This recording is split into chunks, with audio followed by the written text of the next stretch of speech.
দেখছেন টিভি9 বাংলা, রয়েছে আমি শুভজিৎ মিত্র। ধূপগুড়িতে বর্ষবরণের রাতে মদ্যপের তাণ্ডব, জেলা পরিষদ ডাকবাংলোর কার্নিভালে ধুন্ধুমার। ঠিক কি ঘটেছে বিস্তারিত জানবো। রনি আমাদের সঙ্গে টেলিফোনে রয়েছেন, আমাদের সহকর্মী রনি।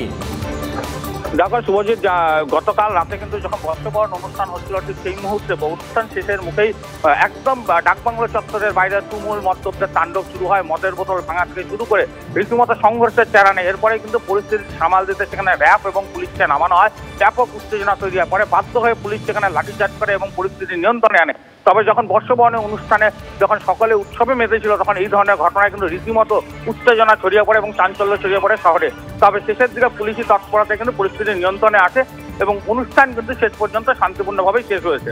শুভজিৎ, ধন্যবাদ রনি। আরো একটা খবরের দিকে নজর রাখতে হচ্ছে। পিসিআরকে বলবো একবার বিগলে দেখানোর জন্য যাই একবার একে একে। তৃণমূলের প্রতিষ্ঠা দিবসে বার্তা মমতা বন্দ্যোপাধ্যায়ের, রক্তচক্ষু উপেক্ষা করে লড়াই চলবে, কোন রকম অপশক্তির কাছে মাথা নত নয়, সাধারণ মানুষের জন্য আজীবন সংগ্রাম চলবে। তৃণমূলের প্রতিষ্ঠা দিবসে বার্তা মমতা বন্দ্যোপাধ্যায়ের। সৌরভ গুহ টেলিফোনে আমাদের সঙ্গে রয়েছেন, আমাদের সহকর্মী। সৌরভ, মমতা বন্দ্যোপাধ্যায় তো এখন প্রশাসক, কিন্তু এই পোস্টের মধ্যে দেখে মনে হচ্ছে সেই পুরনো মমতা বন্দ্যোপাধ্যায়, সেই যুদ্ধংদেহী মেজাজ। সৌরভ, দেখো 2024 অত্যন্ত তাৎপর্যপূর্ণ, একেবারে লোকসভা নির্বাচন দোরগোড়ায় এবং বিগত 2023 জুড়ে সরকারি দল তৃণমূল কংগ্রেস রাজ্যের শাসক দল, তার বিরুদ্ধে দুর্নীতির অভিযোগ যেমন উঠেছে, পাশাপাশি গোষ্ঠীদ্বন্দ্ব এবং নবীন প্রবীণ দ্বন্দ্বে তৃণমূল কংগ্রেস কিন্তু বারে বারে জীর্ণ হয়েছে। তাই নতুন বছরে মমতা বন্দ্যোপাধ্যায় লড়াইয়ের বার্তা দিয়েছেন। এই নতুন বছরে নবীন প্রবীণ দ্বন্দ্ব কাটিয়ে এক কাঠা দল লোকসভার আগে কি বার্তা দেয়, এবং সেই জায়গা থেকে আজকে প্রতিষ্ঠা দিবস পালিত হচ্ছে, যেখানে সুব্রত বক্সিকে আমরা সমহিমায় দেখতে পাচ্ছি, পুরোনো দিনের সৈনিক মমতা বন্দ্যোপাধ্যায়ের, এবং অনেক বেশি সক্রিয় ভূমিকায় তাকে দেখা যাচ্ছে, খুব তাৎপর্যপূর্ণ। সুতরাং দাদা কি বার্তা দেন সেদিকে আমরা তাকিয়ে আছি। ধন্যবাদ সৌরভ। কলকাতা পুরসভা 30 নম্বর ওয়ার্ডের নারকেলডাঙ্গা মেন রোডে তৃণমূলের প্রতিষ্ঠা দিবসের অনুষ্ঠান। উপস্থিত ছিলেন কলকাতা উত্তরের তৃণমূল সাংসদ সুদীপ বন্দ্যোপাধ্যায়, কলকাতা পুরসভার মেয়র পরিষদ স্বপন সমাদ্দার। ফানুস এবং পায়রা উড়িয়ে প্রতিষ্ঠা দিবস পালন করা হলো। তৃণমূলের দলীয় পতাকা উত্তোলন করা হয় আজ।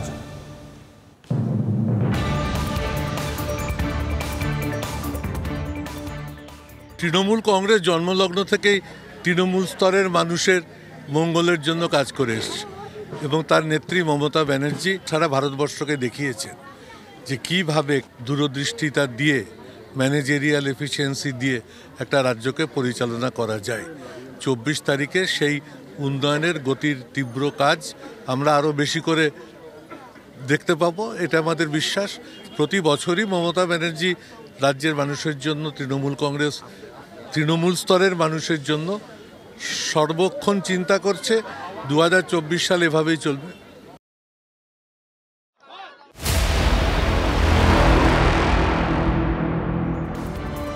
এদিকে তৃণমূলের দেওয়া আসন সমঝোতার সময়সীমা শেষ। 31শে ডিসেম্বর পেরিয়ে গেলেও জোট নিয়ে রাজনৈতিক অবস্থান কি হবে সেই নীতিগত সিদ্ধান্ত নিতে পারল না কংগ্রেস। চুপ অন্য বিরোধী রাজনৈতিক দলগুলো।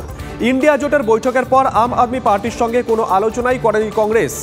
গত 10 দিনে সমাজবাদী পার্টি এবং কংগ্রেসের কোনো বৈঠক হয়নি। এরই মধ্যে আসরে মায়াবতী বিরোধী বিরুদ্ধে সক্রিয় হলে অখিলেশ থাকবে কিনা তা নিয়েও রয়েছে চূড়ান্ত অনিশ্চয়তা। ইন্ডিয়া জোটের বৈঠকে খার্গের নাম প্রস্তাবের পর নীতিশের অবস্থান নিয়েও চূড়ান্ত ধোঁয়াশা রয়ে গেছে। কংগ্রেস আসন সমঝোতা নিয়ে অনিশ্চয়তা জারি রাখলে পশ্চিমবঙ্গে একতরফা প্রচার শুরু করে দেবে তৃণমূল কংগ্রেস, এমনটাই মনে করছে রাজনৈতিক মহল।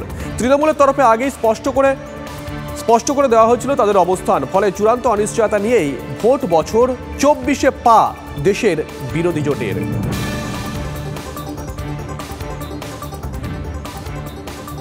কি বলেছে বামেরা, কি বলেছে বিজেপি, পাল্টা কি বলেছে তৃণমূল কংগ্রেস, পরপর শোনাবো। ঘটনাক্রমে 7 তারিখ কলকাতাতে ঢল নামবে মানুষের, বিশেষ করে যুব বয়সে, এবং তার একটা স্পষ্ট মনোভাব পেলে সুবিধে হবে যে তাহলে কি দাঁড়াচ্ছে। ফলে তার আগে বিধান ভবনের যা স্পষ্ট করা উচিত। আমাদের দিক থেকে কথা তো স্পষ্ট, আমরা বামপন্থীদের নিয়ে যেভাবে চলি, বাম ফ্রন্টের বাইরে বাম, তার বাইরে বাকি যারা আছেন সবারই যদি মনোভাব হয় যে বিজেপি এবং তৃণমূলকে হারাবো, একজোটে আসা উচিত।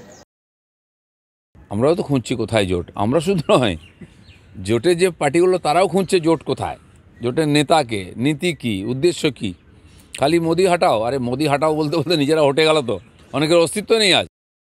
আমি এখনও বিশ্বাসী ইন্ডিয়া একটা জোট তৈরি হয়েছে, তারা মানুষের সামনে দাঁড়িয়ে অঙ্গীকারবদ্ধ হয়েছে, আমরা ইন্ডিয়া জোটকে বাস্তবায়ন করব। আমিও বিশ্বাস করি ইন্ডিয়া জোট হবে। 100% ইন্ডিয়া জোটে প্রার্থী তালিকা তৈরি না হতে পারে, কিন্তু এনডিএর সঙ্গে ইন্ডিয়া জোটের লড়াই খুব প্রত্যক্ষভাবে হবে এবং খুব উত্তেজকভাবে হবে। এ ব্যাপারে আমি আমার দীর্ঘ রাজনৈতিক অভিজ্ঞতা দিয়ে বলতে পারি।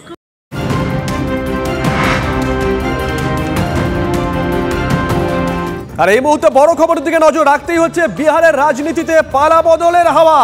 নীতিশ কুমার জেডিইউ এর সভাপতি হতে জোর কানাঘুষো।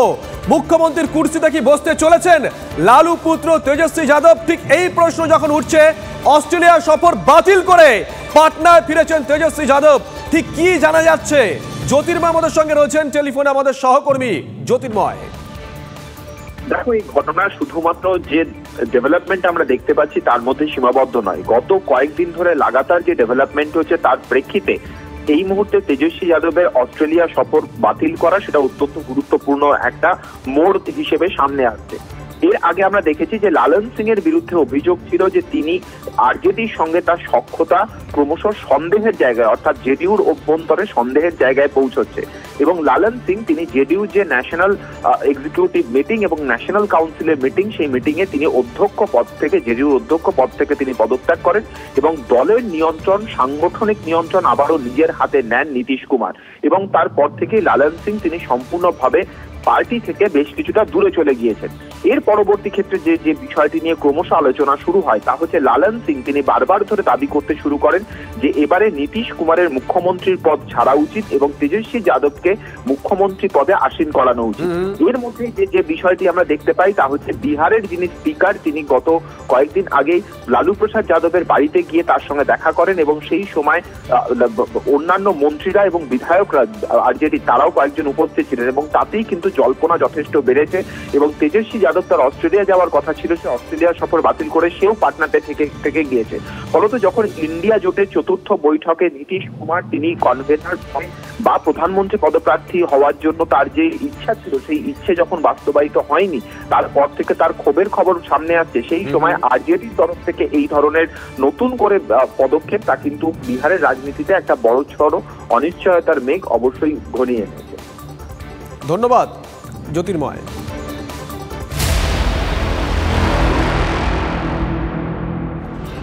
এদিকে নিয়োগ দুর্নীতি তদন্তের সময়সীমা বেঁধে দিয়েছিল কলকাতা হাইকোর্ট। 31শে ডিসেম্বর ছিল ডেডলাইন। সুপ্রিম কোর্টের দেওয়া 2 মাসের সময়সীমা শেষ।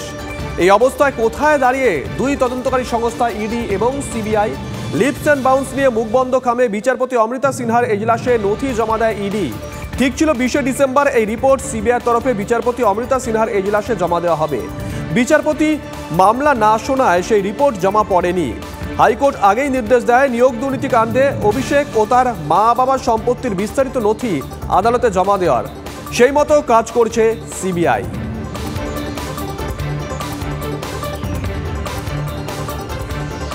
কি বলছেন বিশিষ্ট আইনজীবী তথা বামেদের সিপিএম এর রাজ্যসভা সাংসদ বিকাশ রঞ্জন ভট্টাচার্য, শোনাবো। যদি তদন্ত শেষ করতে পেরে থাকে ভালো কথা, না হলে হাইকোর্টের কাছে সময় চাইবে, তো নতুন কিছু নয়। কলকাতা ডেট দিয়েছে, তার মধ্যে তদন্তকারী সংস্থা তদন্ত শেষ না করতে পেরে থাকে তারা বৃদ্ধির আবেদন করবে। জটিল তদন্ত যদি সৎভাবে করে এবং তাতে সময় লাগতে পারে, যদি তারা সিনসিয়ারলি করে, তাড়াহুড়ো করে অপরাধীদের বাঁচাবার চেষ্টা করলে তার বেশি সময় লাগবে, নিশ্চয়ই সেটা করবে না। এর পেছনে আপাতত আমি ধরে নেবো যে তারা খুব আন্তরিকতার সঙ্গে, সততার সঙ্গে তদন্ত করছে এবং এই তদন্তে অনেক গভীরতা আছে, তার জন্য সময় লাগলেও লাগবে।